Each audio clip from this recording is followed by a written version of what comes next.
এখানে সালমান রহমান অথবা এই সালামদের মতন 90 ইস্ট ইন্ডিয়া কোম্পানির মতন 10-15-20টা পরিবার যেভাবে দেশ তার যাতে অর্থনীতিকে আজকে জিম্মি করে ফেলেছে, তাহলে সেই ব্যবস্থা কায়েম করা যায় না।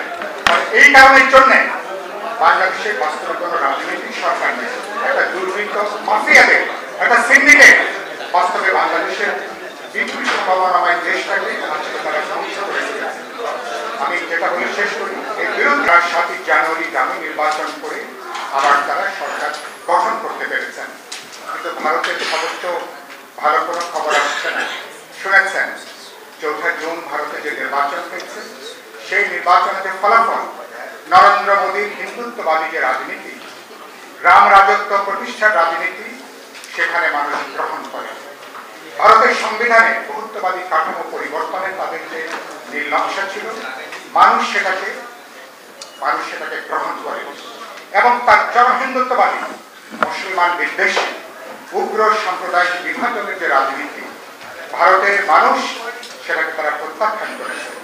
বাস্তবে 2-3টে দলের সমর্থনের উপরে নাজিবাদী দলে পরিণত করে যে ব্যবস্থা বেনজির আদিজকে জন্ম দেয়, যে ব্যবস্থা একটা রাষ্ট্রীয় ফ্যাসিবাদের জন্ম দেয়, সেই সাংবিধানিক কাঠামো থেকে শুরু করে গোটা রাষ্ট্র ব্যবস্থার গণতান্ত্রিক রূপান্তরের যে লড়াই, সংস্কারের যে লড়াইটা আগামী দিনগুলোতে কিন্তু গণতন্ত্র মঞ্চ, বিএনপি সহ সকল বিরোধী দল আমাদের মধ্যে ন্যূনতম যে বোঝাপড়া, মোদীর রাম রাজত্ব প্রতিষ্ঠার স্বপ্ন যেমন ভারতের মানুষ গ্রহণ করেনি, বাংলাদেশে আওয়ামী লীগ সকল বিরোধী দলকে তাদের মতামত উপেক্ষা করে ভোটের অধিকার হরণ করে তারা এখানে যে দখলদারিত্বে তারা যে রাজনীতিটা করতে চান, বাংলাদেশের মানুষ ইতিমধ্যে সেটাকে প্রত্যাখ্যান করেছে, মানুষ সেটাকে বর্জন করেছে।